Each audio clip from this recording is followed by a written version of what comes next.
Hey guys, so I have been, following some comments on my last few videos, and in general, when I talk about vegan lifestyle or plant-based diet. Um, you know, I, me or any diet, or no, me nor plant-based diet cannot help you. Listen to this be very focused when I tell you this right now. We can't help you unless you're willing to go, a step further, a step deeper, go back to, understanding what actually matters in life. Doesn't matter that, that you have muscles. Doesn't matter that, you're, this, strong looking guy. Strong looking meaning bigger, the weight that, and I'm gonna say this now because a lot of people are like, wow, it's not about, no, I don't mean it like that. It's not about that. Well, just think about one thing. Most guys, most men in this world, listen, most men in this world are overweight according to their skeletal structure, like they are overweight. They have too much weight for their bodies, too much weight for the optimal health. Optimal health comes from you being slim, you having the quality muscle, you having really dense muscle fiber. That's called muscle maturity. Big muscles, or just in general having more weight that you need, it's not good for you. I get it. We got accustomed to it, that it looks better, that you don't want to be bony, you don't want to be slim, on the slim side. You want to be, you want to be you want to be man, right? You want to have some meat on your bones and stuff, right? You are forgetting that the healthiest people, even older people, always have very little weight to carry around. It's very good for you. Look, I do a lot of enduro riding, a lot of downhill. I need a lot of strength. I need a lot of power sometimes. My bike is very heavy. It's an e-bike, and sometimes people, put me down like, oh yeah, no wonder, that's easy, you have an e-bike. No, forget it. It's like, listen, my bike is 55 pounds. It's an extremely heavy bike. Any analog bike, especially nowadays, they make them in carbon. Those bikes are like about 23 pounds, even 25 pounds. That's like, even if it's 30 pounds, that's like half of the weight of my bike. Got it? So yes, you can go in turbo assistance and you basically barely have to even pedal. It doesn't go by itself, okay? You still have to pedal this bike. So it's a very delusional thing when people say like, yeah, it's easy for you. Like, well, I still have to pedal, It's not like I don't have to pedal and the bike just goes by itself and I just sit on it. So the less assistance you pick, which I most of the time do, unless I'll explain to you why I have an e-bike, okay? Not because I'm lazy, not because I can't do it, not because I'm not strong enough, not, because some people will be like, aha, okay, so he's a vegan and has an e-bike, no wonder, yeah, he can't do it otherwise. No. I ride my bike whenever I have time, whenever I'm rested, no problem. It's very minimal, the least assistance possible. So with the weight of my bike and the least assistance possible, the lowest level, and then that's comparable to somebody who's fit on a normal bike. Okay? Not super fit, just fit enough. Super fit, I would have trouble catching up with somebody like that only in that low assistance, because I would have to shift higher in order to match, the ratio between the weight and the power, because they have a much lighter bike, so they can put out more power and get further because they are not carrying that much weight around. Whoever knows physics and math, it's all clear. Got it? Okay, so let's move on. I have an e-bike because I'm not competing anymore. I can't compete anymore because I don't have enough time to prep myself for races. Not because I can't do it. I could easily do it even even on a plant-based diet, no problem whatsoever. It's just not the main focus in my life. I ride about twice a week. I have to put my bike in the car, go pretty far, spend a lot of gas, go back and forth. It's not easy. It's almost an hour one way for me to get to the trails.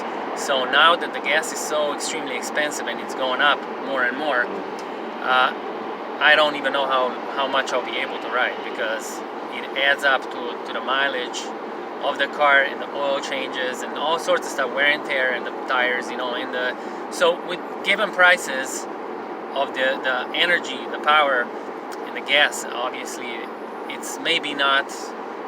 may not last. So I get my riding in now as I can. So what I do is I ride about twice a week. That's really good. If I do it 3 times a week, it's amazing. All right, that's what I usually try to do in the summer.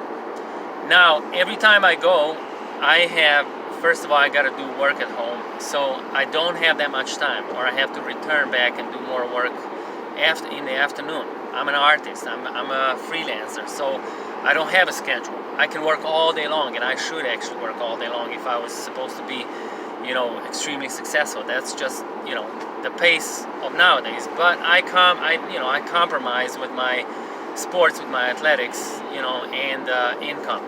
So I don't want to only work, and I don't want to, if I only ride, then I'll be broke. Anyways, to get back to the point, because I get to the trail sometimes late, in order for me to be able to experience the trails, I need to get up as soon as possible. So sometimes when things are, when I don't have much time, I shift into higher assistance so I can quickly get up on top. And then I don't use much assistance when I obviously go downhill, because downhill is where I work. Enduro riding goes up and down, up and down, up and down, but first you gotta get up. So enduro and downhill riding is mainly focused on downhill. Downhill is I don't ride trails, I don't ride cross country, barely ever. Anybody that understands these will know that cross country is, goes up, goes down, goes a lot of up and a lot of up and not so much down. Now, DH, downhill, and enduro has a lot of very, very difficult, very complex downhill sections, very dangerous, very risky. You can break yourself, you can harm yourself really, really badly. So that's where I give it all on the downhill. And some people say, oh, that's so easy. It's not easy. It is not easy whatsoever. It is extremely hard. Anybody that says easy, please go and try it. First of all, you gotta have the balls, and you gotta have the skill to even survive the drops, the gaps, the jumps, the really steep terrain on off-camber routes. Right now I was up there, mainly it's all wet. When you get with tires on an off-camber route, it slides right off of it. It's extremely dangerous. I crashed twice, but not like, I saved myself really good, so because I know what I'm doing, so I didn't crash over the bars, anything like that. I basically don't have any injuries or anything. I pretty much just slid on the soil and the leaves. nothing didn't crash into any rocks, didn't crash into any roots, so I don't have any pain or nothing, just a little bit, the pants a little bit dirty, and that's it. So with that being said, it's extremely difficult to go downhill. You have to be in squatting position the entire time. It's a lot of strain, a lot of power, holding the bar, lifting it up, pushing it down, pushing into the ground to get the compression going, all sorts of stuff. It's a lot of movement. It's a lot of pedaling also, because it goes a little bit up and then you get the speed and go down and up and down, and it's like then it goes down and it's really steep. So you have to be very careful and very, very, I would say, courageous. This is not for the for those that are scared. It's not for people who have a lot of fear and anxiety, not for them. So with that being said, this is why I have an e-bike, because sometimes when I'm doing all that stuff, it starts getting dark. So when it starts getting dark and I get to certain portions when the downhill trails drop me off at a certain region, and I have to go back up, climbing very far up in order to connect to the trail that's going to take me down to the parking. So in order for me to be able to get down before night falls, before they close the park, I have to be really fast on that uphill that is going to take me to the last downhill sections that will take me to the parking. All right. So sometimes when you need to rush, sometimes because of the time itself, not because you can't do it, not because you're a wuss, not because you're like out of shape, none of that stuff. Okay? Because also if you go in high assistance a lot, you drain the battery, and once you're out of the battery, the bike is so heavy that if you have any kind of uphill, it's a nightmare, like a total nightmare. Now to return to the plant-based diet. So why am I saying that this is the diet for us? It is the diet for us, but only those, listen, only those can thrive on this diet who have gone higher in the frequency. They raise their vibration because they understand the nature of this world. They understand that this world is not as solid, it's not as dense as it appears. So it is very, it's a world that, you know, sort of bends, time bends, space bends. Time and space are very, very subjective terms, very subjective laws. Okay, you can change them, you can bend them, but in order to do that, you first have to understand that this is who you are. You are the spirit. You are not this body. Your body responds only to how much energy the spirit has. The more the spirit expands, meaning no fear, no paranoia, very little anxiety, if any at all, you work in a different way. Your body does not have the need for any dense form of energy. So when you have meat, when you have dairy, when you have eggs, this is very packed nutrition that is processed. It's processed by the animals that you eat. You see, you know, you're eating the middleman, and your organism is getting slower and it's getting lazy because it doesn't have to process the initial food, the source. Okay, so the source of the food is in plants. That's what those animals eat. So when you eat them, you eat what their bodies, their organism extracted from the plant life, and locked it, you know, to the protein chains into the body. It's like into the bricks, the building. Okay, that's what you're eating. You're eating the dense, the concentrated, saturated thing because you believe that this is the way. And you're making your body heavy, you're making your being heavy. You're making your spirit very dense. And because your spirit is very dense, it vibrates on a very, very low speed level. You're not an idiot, you understand that. You just have a very slow vibration. When you have very slow vibration, you are very dense. The more dense you are, the more of such foods you need, because those are the only foods that correspond to your speed of light. Now if you raise that frequency, you will notice that these things your body will no longer desire these things. Your body will no longer seek these things out. Your body will no longer have the appetite for it. It will be repulsive to it. It will be too heavy. It will be too just not for it. But in order to do that, you have to start thinking of life in a different way. You have to start, you know, changing, completely shifting your perception. Completely. Entirely. Your perception has to completely shift. You're not here, listen, to violate life. You're not here to be the forceful being. You're here to live in harmony. You're here to nurture these creatures. These creatures are like you, okay? Their consciousness is very, very close to yours.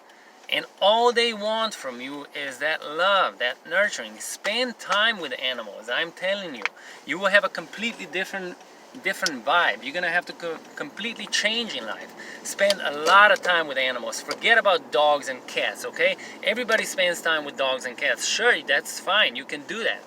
But try every animal and you'll see that they're all the same. It's not like, oh, dogs are great, cows are stupid. It's not true. It is not true.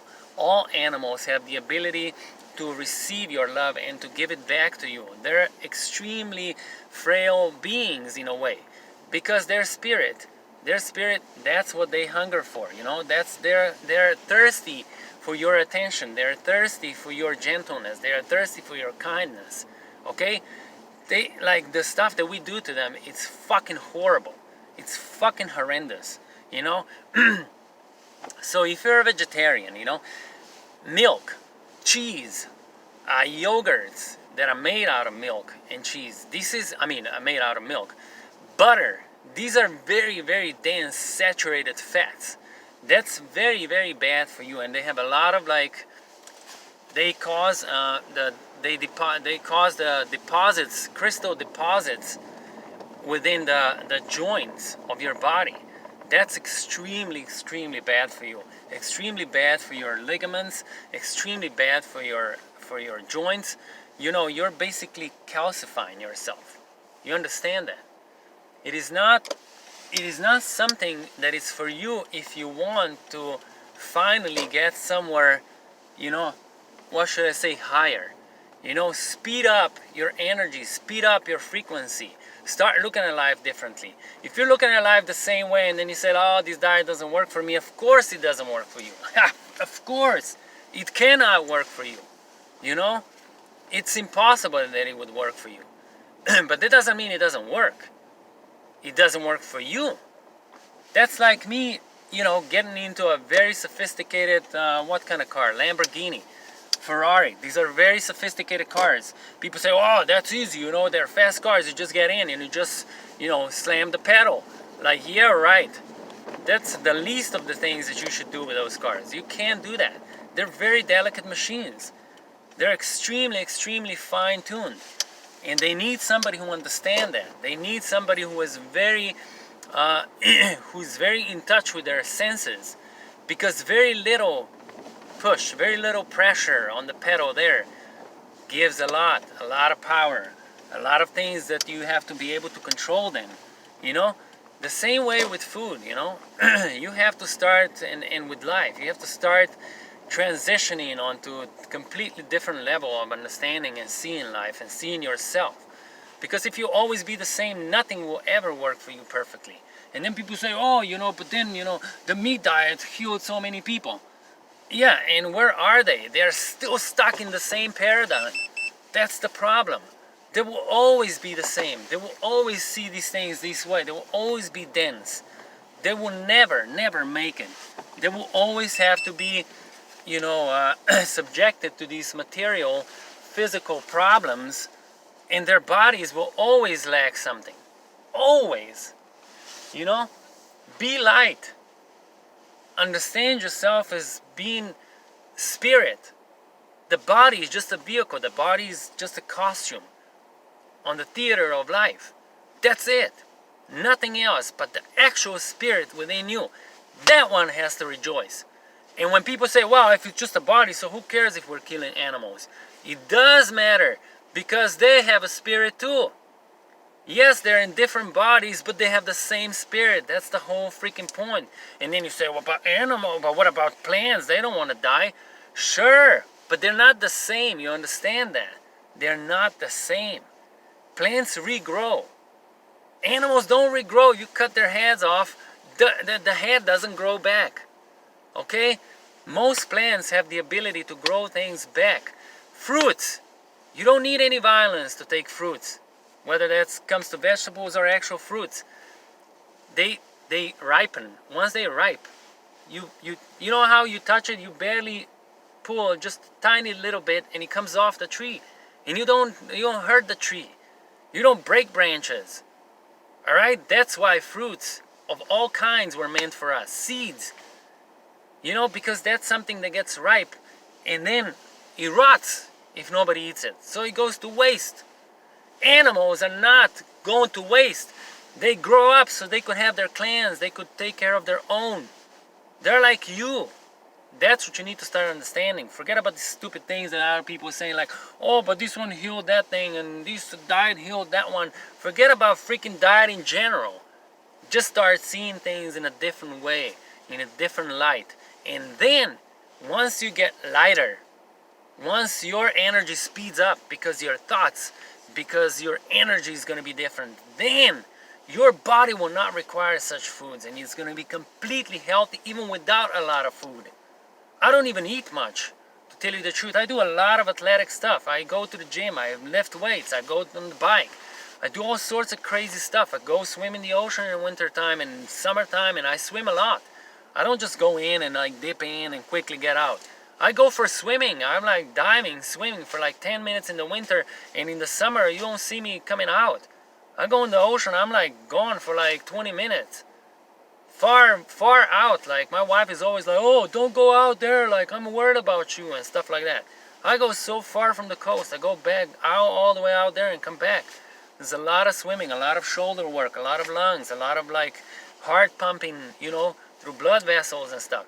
You gotta do this kind of stuff, you know, and you can't like just think like some diet is gonna magically do stuff for you. There's a lot of vegans that cannot do what I do. So the diet itself is not gonna just make miracles, but it will make things more possible. It will make things more accessible for you because it's gonna make you feel lighter.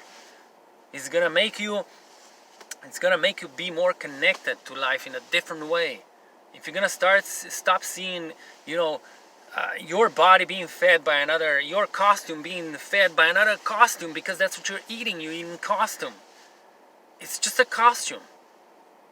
Animals, their spirit is dressed in that way. And so when people say, why is it disgusting, you know, why is meat disgusting when, I don't know, an animal is dismembered? Are you fucking kidding me? You don't know why? Because that's a fucking piece of art. I'm a piece of art. You're a piece of art. Your face, your limbs, everything together is one package. It's a fucking masterpiece of creators, the engineers. That's what you need to understand. So once you dismember this stuff, it's the same thing as some fucking, like, I don't know, some guy who makes a sculpture, a beautiful fucking statue. Some idiot comes and starts knocking it down with a fucking hammer and starts breaking stuff off. It's fucking disgusting. Why? This is what's happening in nowadays world. People are attracted to the fucking destruction. Destruction, destruction, destroy everything. Wow. The city, our city here has tagging all over. Stupid gibberish, crap, disgusting shit that's not art. People just come and tag buildings with some fucking stupid letters. That's fucking disgusting because it's not beautiful, it's ugly. It's not beautiful. You don't spend any time and energy and any effort to actually make it beautiful. That's why. That's why it's fucking disgusting. It's disgusting to the very end, to the bone. And the only way for you to understand that it's disgusting is if somebody comes and somebody dismembers one of your family members, and then first you see them in normal shape, perfect, the way that they were created, designed to be perfect. You know what means perfect? Every freaking cell in their body works perfectly with one another in symbiosis, in harmony. It's perfect. That being can multiply, that being can speak, that being can create, that being can think. That's beautiful. It has nice, interesting features. And then some fucking psychopath comes and dismembers them, cuts their fucking head off, I don't know, cuts to the stomach, pulls the intestines out. It's fucking disgusting. That's disgusting. Imagine you would have to see one of yours end up like that. Imagine. And then when you see animals like that, that's fucking disgusting. That's an atrocity of humanity. That's not even humanity. That's a beastly behavior. That's satanic, demonic. You understand that? You have to first understand how difficult, even if it's just a simulation and this is just a projection. Do you know how many thoughts, how much energy it takes to make that beautiful simulation? All of you guys, You who are programmers, how many codes you have to put together, in what way, and how difficult it is to actually make virtual reality? Tell me. It's extremely difficult. What do you think this is? Somebody had to take time, somebody had to take a lot of energy, a lot of tests, a lot of trial and error to come up with your vision, to come up with how you look, to come up with how you function, how you can look. Human touch. Animals don't have that touch. I have it. When I pet my dog, I can do things with my fingers on her that she loves it. She's fucking obsessed with it. Why wouldn't she be? Because I'm so amazing. Because this is so amazing. This touch, these fingers, look, they can do things that no robot can ever do. They're amazing. They have so much sense. They have so much touch. They know exactly how much pressure to apply. They know exactly how to squeeze. They know exactly how to use the power and the strength. That's what you need to start understanding, so you can start appreciating what's being built and stop destroying things and stop being impressed by the destruction. Everybody wants to blow shit up, and then everybody wants to watch it. Whoa, hey, look at this. George is gonna blow the shit up. Whoa, everybody come here. And then they all come and start looking like, whoa, what's he gonna blow up? Oh, let's see. It's not interesting. That's why it's all inverted. You should be looking for beauty. You should be looking for construction. You should be looking for things that are whole, that are built, put together in a perfect way. And once you're able to appreciate that, because you will know how much it takes to actually make something. That's why, guys, make something. Please, hey, I'll give you a task. Just like me, when I do carpentry and art. Go out there, buy some wood, I don't know, put something together. Okay? Or draw something. So you can see how difficult it is putting your vision into this reality and make an object out of it that it's functional, that it's beautiful. You know, choose color once it's done. Once it's put together, choose color, paint it. So you can see how difficult it is to build something nice, how difficult it is to build something functional, how much energy it takes, how much planning, how much thought, how much you have to be focused to understand what you're making. And still, when it comes out, it's not going to be anything special compared to some really complex art, compared to some really complex, I don't know, buildings, complex infrastructure that we have as humans. Complex, and imagine, that's nothing still compared to a body of an animal, a body of a human. Still cannot compare. Even plants. Plants are so easy, so not complex compared to us. We are so much more complex. Our function, our vision, our look, appearance, and animals, this is so intact. This is so perfect. Beautiful. So spend time with these beings so you can start finally understanding why it is disgusting what we do to them. Just do that. And hopefully I inspired you, even though I'm a little bit, I could be a little bit maniacal, a little bit, aggressive, in explaining these things, but it's because I really, really, really need you to understand this for your own sake. I don't want you to go through really terrible times, but you will, because you're not seeing that, and you're gonna stay behind in that world, in that dense world. That dense world, guys, this is the world of perish. This is the world of peril, not perish, peril. Everybody's gonna perish in that world, but very, very miserably and very slow. It's going to be a very slow death.